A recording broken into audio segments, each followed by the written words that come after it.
ನಮಸ್ಕಾರ ಸ್ನೇಹಿತರೆ, ಹೃದಯ ಕನ್ನಡ ವ್ಲಾಗ್ಸ್ಗೆ ಸ್ವಾಗತ.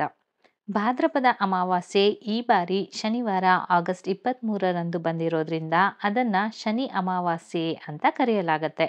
ಈ ದಿನ ಶನಿ ದೋಷ, ಸಾಡೆ ಸಾತಿ ಮತ್ತು ದೈಯಾದ ಕಷ್ಟಗಳಿಂದ ಮುಕ್ತಿ ಪಡೆಯಲು ಅತ್ಯಂತ ಪವಿತ್ರ ಮತ್ತು ವಿಶೇಷ ಅಂತಲೇ ಹೇಳ್ಬೋದು.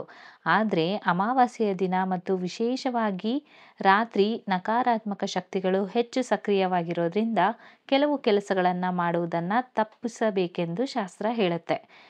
ಇನ್ನು ಶನಿ ಅಮಾವಾಸ್ಯೆಯಂದು ಮಾಡಬಾರದಂತಹ ಕಾರ್ಯಗಳು ಒಂದಷ್ಟಿವೆ. ಅದು ಯಾವ್ಯಾವು ಅಂತ ನೋಡೋದಾದರೆ, ಮೊದಲನೇದಾಗಿ ತಡವಾಗಿ ಮಲಗೋದು. ಇದು ಅದೃಷ್ಟವನ್ನು ದುರದೃಷ್ಟವಾಗಿ ಪರಿವರ್ತಿಸುತ್ತದೆ ಅಂತ ನಂಬಲಾಗಿದೆ. ಎರಡನೇದಾಗಿ ಉಗುರು ಅಥವಾ ಕೂದಲನ್ನು ಕತ್ತರಿಸಬೇಡಿ ಅಂತ ನಮ್ಮ ಹಿರಿಯರು ಹೇಳ್ತಾ ಬಂದಿದ್ದಾರೆ. ಇದು ಶನಿಯ ಆಶೀರ್ವಾದವನ್ನು ದೂರ ಮಾಡುತ್ತದೆ ಅಂತ ಒಂದು ನಂಬಿಕೆ.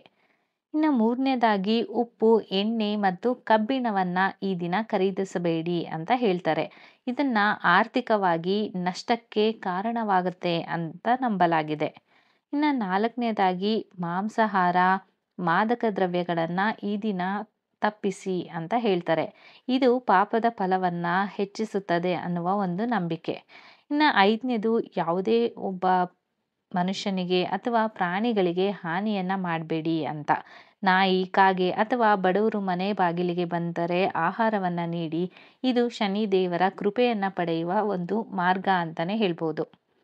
ಇನ್ನು ಸ್ಮಶಾನ ಅಥವಾ ನಿರ್ಜನ ಸ್ಥಳಗಳಿಗೆ ಅಮಾವಾಸ್ಯೆಯ ರಾತ್ರಿ ಹೋಗಬೇಡಿ ಅಂತ ಹೇಳ್ತಾರೆ. ಇದು ನಕಾರಾತ್ಮಕ ಶಕ್ತಿಗಳ ಪ್ರಭಾವವನ್ನು ಹೆಚ್ಚಿಸುತ್ತದೆ ಅನ್ನುವ ಒಂದು ನಂಬಿಕೆ. ಇನ್ನು ಆ ದಿನ ಯಾರನ್ನೂ ಕೂಡ ತಪ್ಪಾಗಿ ನೋಯಿಸಬೇಡಿ, ಮರಗಳನ್ನು ಕಡಿಯಬೇಡಿ, ಇಲ್ಲವಾದರೆ ಪಿತೃದೋಷ ತಗಲುತ್ತದೆ ಅಂತ ಹೇಳಲಾಗಿದೆ.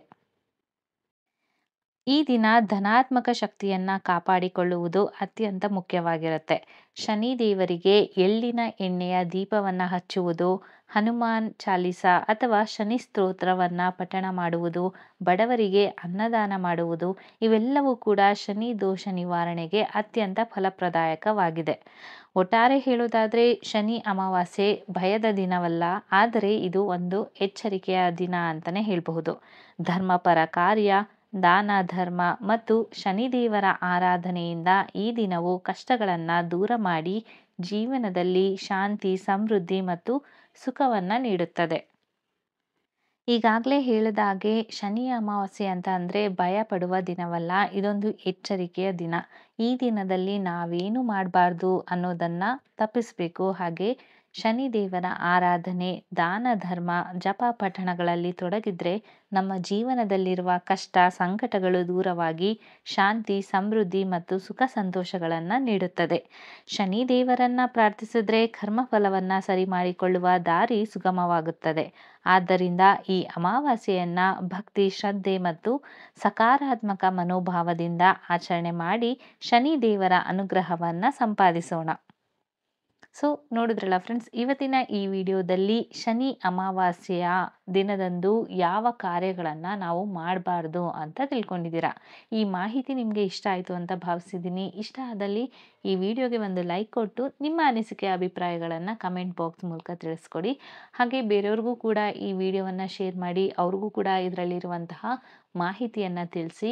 ಅಲ್ಲದೆ ನಮ್ಮ ಚಾನಲ್ಗೆ ಇನ್ನೂ ಕೂಡ ನೀವು ಸಬ್ಸ್ಕ್ರೈಬ್ ಮಾಡಿಲ್ಲ ಅಂತ ಅಂದರೆ ದಯವಿಟ್ಟು ಸಬ್ಸ್ಕ್ರೈಬ್ ಮಾಡೋದನ್ನು ಮರಿಬೇಡಿ. ಈಗ ಯಾರೆಲ್ಲ ಆಲ್ರೆಡಿ ಸಬ್ಸ್ಕ್ರೈಬ್ ಮಾಡಿದ್ದೀರಾ ಅವ್ರಿಗೆ ನನ್ನ ಪ್ರೀತಿಯ ಧನ್ಯವಾದಗಳನ್ನು ತಿಳಿಸ್ತಾ, ಈ ವಿಡಿಯೋವನ್ನು ಪೂರ್ತಿಯಾಗಿ ನೋಡಿದಂತಹ ಎಲ್ಲ ಸದ್ಧರ್ಮ ಬಂಧುಗಳಿಗೆ ನನ್ನ ಪ್ರೀತಿಯ ನಮನಗಳನ್ನು ತಿಳಿಸ್ತಾ ಈ ವಿಡಿಯೋವನ್ನು ಮುಗಿಸ್ತಾ ಇದ್ದೀನಿ. ನಾನು ಮತ್ತೆ ಮುಂದಿನ ವಿಡಿಯೋದಲ್ಲಿ ಹೊಸ ಮಾಹಿತಿಯನ್ನು ನಿಮ್ಮ ಮುಂದೆ ತರ್ತೀನಿ ಅಂತ ಹೇಳ್ತಾ ಎಲ್ಲರಿಗೂ ಶುಭವಾಗಲಿ ಅಂತ ಹಾರೈಸ್ತಾ ಇದ್ದೀನಿ.